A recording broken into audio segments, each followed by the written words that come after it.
My eye is still pretty gross, so feel free to go wide. I had a really bad.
Aloha and thank you for joining us for This Is Now. First at noon, officials say the last 12 months have been the deadliest for domestic violence in Hawaii in many, many years. And happening now, hundreds are preparing to march in Honolulu to raise awareness. We want to go live to Dylan Ancheta at Iolani Palace with a look. Hi, Dylan.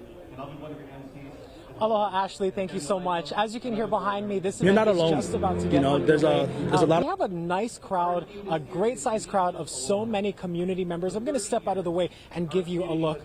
This is the 30th annual Men's March Against Violence. It is put on by DVAC, the Domestic Violence Action Center, and they're expecting upwards of 1,000 people total coming out for this event. And just now they are starting their opening speeches, but shortly after this, they will be marching through downtown Honolulu and going through the streets, all to raise awareness for action against domestic violence. As mentioned, there have been a number of incidents in the last year that have really caused concern among the community. And I spoke with one of the board members for DVAC and the founder of the Ku Foundation, and he had a special message to victims who may be afraid to seek help, but it is so important. Here's some of what he said. You're not alone. You know, there's a lot of resources for you. There's a lot of people who want to make sure that you're safe. So DVAC is the organization that has been supporting the community in Hawaii for many, many years. This is the 30th annual Men's March. And so we are hoping that things like this and bringing more awareness to domestic violence gives them the strength and support to be like, speak up, because it's sometimes often unseen. You know, so we can only get the message out, build up their awareness, and give them strength to get support. And right now they're actually about to go into their pule, so my voice will be a little bit hushed as we want to respect this space. But as mentioned, after they go through the opening speeches, they will start the march. They're going to go through the streets of downtown, walk all the way up to King Street and wrap around the Capitol, and they're going to end back here at Iolani Palace. And we'll be sure to bring you more on this event in later editions of Hawaii News Now. At Iolani Palace, I'm Dylan Ancheta. We'll send things back to you. Thank you so much, Dylan. In our other big story today, Hawaiian Electric Company is expressing deep regret after an investigation blamed HECO for starting last year's Lahaina wildfire. A new report also says there was only one fire that day instead of two, like many believed. Ben Gutierrez has more.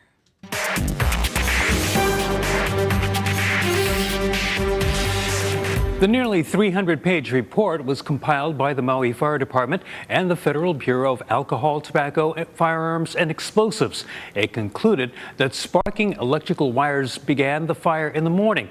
That blaze became an inferno later that day. Line just went down. The key moment came at 6:34 a.m. See them right there. That's the power line that started. The report says a HECO worker who didn't see any downed transmission lines or equipment reopened a circuit breaker near Lahaina Intermediate School. But that caused lines to fall and sparks to fly, and they ignited some unmaintained brush. For that, HECO today expressed deep regret and said its employees were doing their best. The report also said firefighters who spent long hours in near hurricane-force winds were not at fault for the rekindling of the fire that eventually spread to the ocean. I believe that Maui Fire Department did everything possible to extinguish the morning phase of that fire. What we're confident in concluding is that some piece of material that was set afire during the morning phase found its way into that gully where the photographic, video evidence, and witness reports show that the rekindle occurred. The report left some evacuees unsettled as they try to understand how a few sparks led to such a catastrophic fire. For lack of a better word, it seems somewhat simple compared to what happened that day. The hundreds of people who died didn't have time to get out because the fire was so fast. Hawaiian Electric has taken responsibility and already agreed to pay $2 billion, half of the $4 billion global settlement for victims. But everyone knows money isn't the cure-all. It wasn't intentional. It was, they were making their judgments, but their judgments cost the lives of 7 of my friends and 95 other people. So, at some point, there has to be some accountability and some justice and some real compensation for us to move on. For us to deal with the PTSD that we're all suffering. Nearly 14 months after the blaze, the region is still tense. Even as rebuilding ramps up, the dry landscape is a reminder of the risk and the high cost of simple mistakes. Just looking up the south side of Lahaina Luna Road, it looks scary. As you leave Lahaina through Laniapoko, Olowalu, all of it looks scary. As for the $4 billion settlement, it's on hold while the state Supreme Court decides if insurance companies can pursue their own lawsuits against Hawaiian Electric. Ben Gutierrez, Hawaii News Now. Kamehameha Schools is also conceding that it needs to make improvements after yesterday's report said the landowner failed to maintain a fire break right where the Lahaina blaze began. The report says in 2019, the Maui Fire Department ordered KS to cut and maintain a 30-foot wide strip without vegetation behind Kui'alua and Ho'okahua streets. KS failed an inspection in 2020 and was issued a notice of violation. And the report says the fire break was still not maintained on August 8th of last year. Since then, lawmakers have given fire departments more enforcement powers with increased fines. Hopefully they're compliant to pay once collections is involved. If they do not comply and pay at that point, we have the ability to work with our corporation counsel to put a lien on the property and address it that way. MFD also plans to increase inspections in high-risk areas to get landowners to reduce vegetation. Kamehameha Schools said in a statement that it can do better and is using all sources of information and guidance to improve efforts to manage its lands. Meanwhile, the State Attorney General's office said it plans to identify areas in the ATF report to include in its Phase 3 forward-looking report expected by the end of the year. In a statement, the governor also said we should implement lessons learned from the report to prepare for climate change impacts and mitigate known threats and, quote, instead of focusing on blame, realize that everyone has a responsibility to look out for and care for one another. It's a done deal at Kapi'olani Medical Center. Nurses voted last night to accept a new contract and return to work on Sunday. 98% of the 600 nurses voted in favor of the deal, which includes new staffing ratios and 3.5% pay raises annually over nearly 4 years. Longevity pay also increases for nurses with more than 5 years at Kapi'olani, and select nurses will be on a council that meets monthly to work on issues of staffing, recruitment, and retention. This contract that we just ratified has been, probably, one of the best that, we've seen in a while. It was a big lift, but to have ratios and everything we worked on, I think we introduced maternity leave at Capani for the first time. The hospital said in a statement, as a result of our collaborative efforts in negotiations, our nurses will now be a part of the staffing process so we can all work together to adjust to our patients' needs. A pedestrian was killed in a hit-and-run crash in the Kalihi area this morning. It happened at around 3:30 a.m. on North Kuakini Street. That's where we're told a pedestrian was hit by a truck as he was lying in the road. The 51-year-old was pronounced dead at the scene. The driver drove away without stopping to help. The truck involved is believed to be an older model white pickup. If you have any information on this, call HPD at the number on your screen. Meanwhile, a man is dead after a high-speed crash on the H3. It happened at around 9:15 last night near Likelike Highway. That's where the 39-year-old apparently lost control and slammed into a guardrail. Because of his speed, he then went off the roadway and flipped several times before hitting a utility pole. That pole fell and blocked lanes of traffic. It has since been cleared. EMS treated the man and rushed him to the hospital, but he died of his injuries. He was not wearing a seatbelt, and police believe alcohol may be a factor. An update to that 2-alarm fire that broke out at the H Power facility in Kapolei. HFD got the call at around 10:25 last night. When crews arrived, they saw smoke coming from the structure and later found a smoldering fire in one of the trash pits. It took crews nearly 7 hours to fully put out the blaze. There are no reported injuries, and the cause of the fire is under investigation.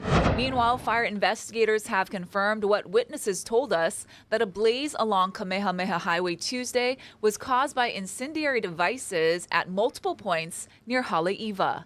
Two people who were driving said they saw someone throwing things from a car window that ignited fires. Another said it sounded like firecrackers. 10 acres were burned. No word on any suspect.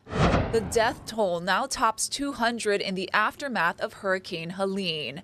The massive storm roared ashore 1 week ago in northwestern Florida as a Category 4. President Biden continues his tour of devastated areas with visits to Florida and Georgia. Nicole Valdez has the latest. Helene is now the deadliest hurricane to hit the U.S. mainland since Katrina. Unfortunately, we have up to 33 fatalities in the state of Georgia right now, bringing the overall death toll to more than 200, with hundreds more still missing. President Biden is visiting Georgia and Florida for a first-hand look at the destruction. During one stop, he walked amid the damage in northwest Florida, near where Helene made landfall a week ago today. Across the region, people are struggling. Survivors are doing what they can to get the essentials. This man is bottling river water to use at home. You gotta do what you gotta do. That means use this to flush your toilet, drink the bottled water. We know people need drinking water, they need food, they need household supplies, they need personal hygiene supplies, they need cleaning supplies. And that effort is continuing, and we still need people around the nation to consider helping us and bringing us those resources. 6,700 members of the National Guard, along with at least 1,000 active duty troops, are distributing food and water and helping with rescue and cleanup efforts across 6 states. Mule teams are delivering insulin to remote mountain towns in North Carolina. Good girl. And through all the misery, there have been some moments of hope. Firefighters in Kingsport, Tennessee rescued this dog that had been stuck in a tree for days. Nicole Valdez, CBS News. The January 6th riot and former President Donald Trump's efforts to overturn the 2020 election are taking center stage as he campaigns in Michigan. Meanwhile, Vice President Kamala Harris is in Wisconsin, hoping to gain support from disenfranchised Republican voters. Bradley Blackburn has more. Vice President Kamala Harris arrived in Ripon, Wisconsin, the birthplace of the Republican Party, to try to persuade GOP voters to choose her instead of Trump. Former Republican Congresswoman Liz Cheney is campaigning with her today, making the pitch that former President Donald Trump's efforts to overturn the 2020 election should disqualify him from serving again. In a newly unsealed court filing, special counsel Jack Smith alleges Trump resorted to crimes in an effort to stay in office. We did much better in 2020. We won. We did win. It was a rigged election. Trump repeated the false claim that he won the election. He urged his supporters to vote in order to avoid a repeat of 4 years ago. Go out and we have to be too big to rig. You know that. Too big to rig. Turn out and vote in record numbers. Too big to rig. Harris has made reproductive rights a centerpiece of her campaign, and one surprising Republican is echoing that message. Individual freedom is a fundamental principle that I safeguard. Former First Lady Melania Trump appeared to show support for a woman's right to choose in a video posted on Twitter, touting her upcoming book. It was Trump's Supreme Court that overturned Roe v. Wade, and he says it should be up to the states to decide their own abortion laws. Bradley Blackburn, CBS News, New York. There's no break in the violence in Israel for the Jewish holiday Rosh Hashanah. An Israeli airstrike killed 7 Hezbollah members in Beirut, and the Israeli military says it killed 15 of the group's fighters in southern Lebanon. Imtiaz Tayeb has the latest. Israeli soldiers on the ground in southern Lebanon in this military video. At least 8 were killed during an incursion on Wednesday, the deadliest day in nearly a year of battles with Hezbollah fighters. It follows Iran's ballistic missile attack on Israel that has the region bracing for further escalation. Overnight, another devastating Israeli airstrike in central Beirut, where at least 7 people were killed. And in Dahia, a suburb that is the seat of Hezbollah's power, more massive Israeli bombings.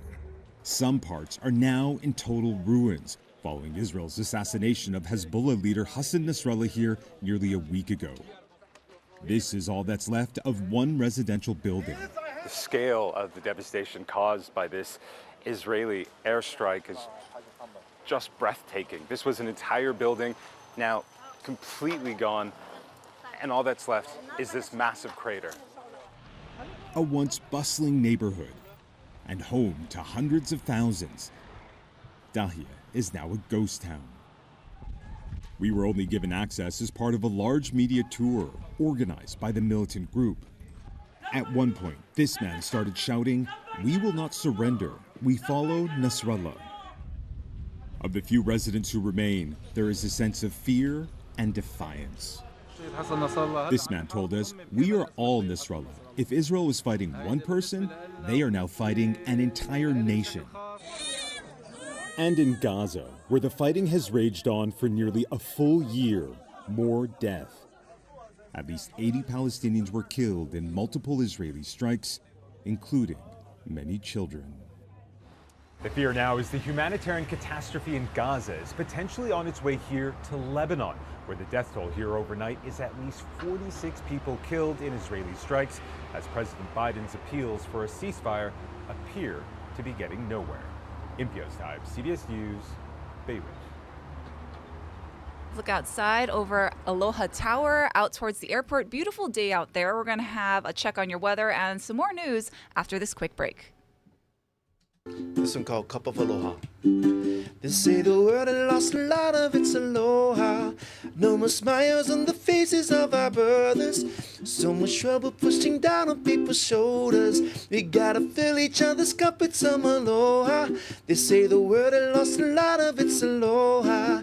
No more smiles on the faces of our brothers. So much trouble pushing down on people's shoulders.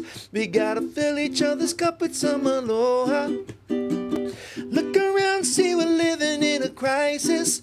People struggling and fighting for survival. Single mothers and children being evicted. People fishing for housing and assistance. My head is spinning in a downward spiral. From all the trauma and the lies going viral. Seems the world can't move it on. Feels like Aloha is gone. Till the world has lost a lot of its aloha. No more smiles on the faces of our brothers. So much trouble pushing down on people's shoulders. We gotta fill each other's cup with some aloha. They say the world has lost a lot of its aloha. No more smiles on the faces of our brothers. So much trouble pushing down on people's shoulders. We gotta fill each other's cup with some aloha.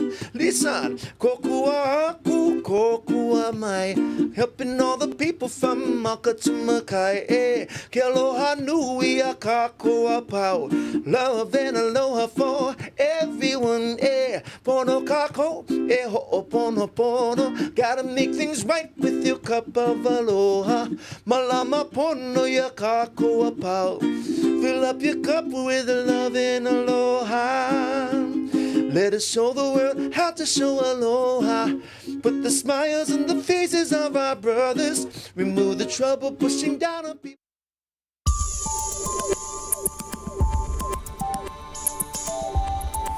Aloha on this Thursday. We have a pretty dry and stable weather probably through tomorrow. Then over the weekend, the first alert, there is a disturbance expected to drop in and increase the showers. We're talking Saturday and Sunday. We're expecting more clouds, more showers, maybe some heavy downpours, perhaps even a thunderstorm or two. So again, we could see some wet weather over the weekend. Not a guarantee, and not everybody's going to get in on the rain. Now this morning, not everybody's getting in on these scattered showers. Just a few showers, mainly for east side of Maui. Looks like a windward side of Oahu and Kauai going to pick up the bulk of the showers this morning, but that's not a lot of rain. And the winds will run at moderate levels today. Even slower winds are due in for the weekend, so that's why we could see higher rainfall totals as well. But it's going to be a gorgeous Thursday. A few showers, yes, for a handful of windward spots this morning. Not much rain, actually. And then drier by lunchtime. We'll see lots of sunshine for leeward sides. High temperatures running into the upper 80s. And the surf is on the way down, at least for today. But we are expecting more swells on Saturday. A south swell could come in, and that swell on Saturday could likely trigger a high surf advisory. Then on Sunday, look for a north swell to start picking up. So lots of action heading our way for the weekend for the surf, and we're talking pretty much all shores except for east side. But the first alert is for Saturday and Sunday. Lighter winds take over. That disturbance drops in. We're going to see more windward and mocha showers. We could even see some heavy downpours, perhaps even a thunderstorm or two. So get ready for some possible wet weather. Again, not everybody's going to get in on the heavy rain, and we're still expecting a fair bit of leeward sunshine. So it's going to be a mixed bag. And then on Monday, trade-ins come back in and dry things up. Costco is now selling platinum bars for just over $1,000. The Swiss-made 1-ounce bars retail for $1,090 on the big box chain's website. A Costco membership is required. The offering is an expansion of the collection of precious metals the company sells. The platinum bar features Lady Fortuna, a Roman goddess of prosperity. Costco is trying to copy its recent success with gold bars, which it started selling in 2023. So far, the company has sold more than $100 million worth during the first quarter of that year.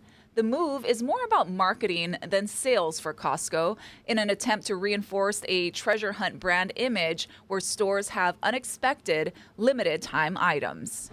SpongeBob fans, you'll soon be able to get a real-life Krabby Patty. In honor of the SpongeBob SquarePants TV series' 25th anniversary, Wendy's is releasing some special menu items. They include a Krabby Patty collab cheeseburger. It's described as a regular cheeseburger with extra cheese and a secret sauce. There's also a pineapple under the sea frosty, a vanilla-flavored milkshake with a pineapple and mango-flavored puree swirled on top. In a nod to its signature square burger patties, Wendy's said it makes sense that two of the most iconic squares in pop culture would team up.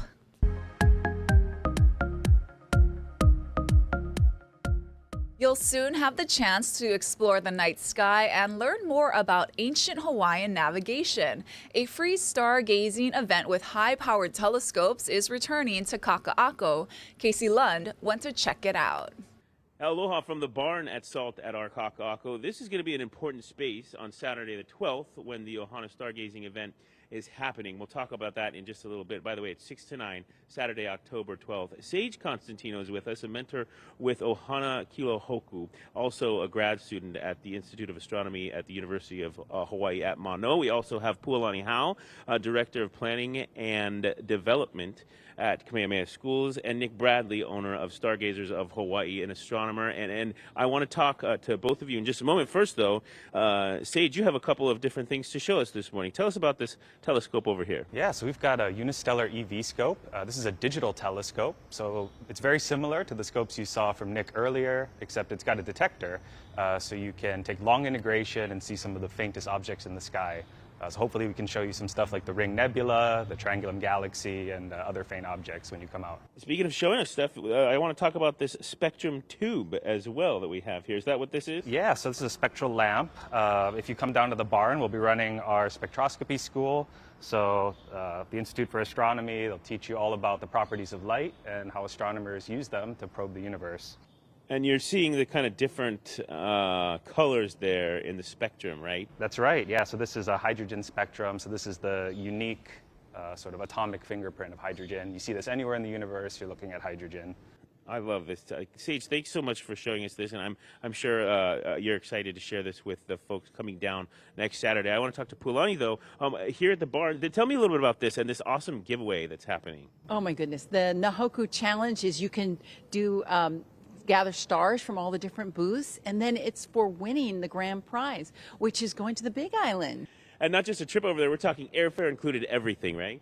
Yes, and going to the Imiloa Astronomy Center as well. Very good. And I want to talk to Nick Bradley from Ohana Stargazers, or excuse me, Stargazers of Hawaii for the Ohana Stargazing event. Tell me a little bit about what you are going to be bringing to the event come next Saturday. So we'll have giant telescopes on the top of the roof of the Salkaka'ako. We'll be looking at the moon and Saturn. It's an amazing thing to see. And actually, if we can, I want to put up the images. These are images that folks are looking at of the moon and Saturn that you gathered on those telescopes. And we were talking about this earlier. Well, you have there's all different types of telescopes. Those are powerful but relatively simple. Yes, it's just mirrors and lenses, and everything else is just scrap wood. Fits in my car. And what's it like for you guys to share this, something you're passionate about, astronomy, with the younger generation? It's amazing. You know, the kids are really curious on what's up there. So to share it and see it with their own eyes, it's an amazing experience and never gets old. I love it. Nick, Pualani, and Sage, I want to thank you guys for being with us. A reminder that this event, Ohana Stargazing, happening right here at Salt at Arkaka'ako, 6 to 9 next Saturday, October 12th. If you have any of those details, you can find them online at hawaiinewsnow.com. We'll send things back into the studio for now. Thank you so much, Case, and thank you for watching This Is Now. We're going to have more news on First at 4 on KHNL. Aloha.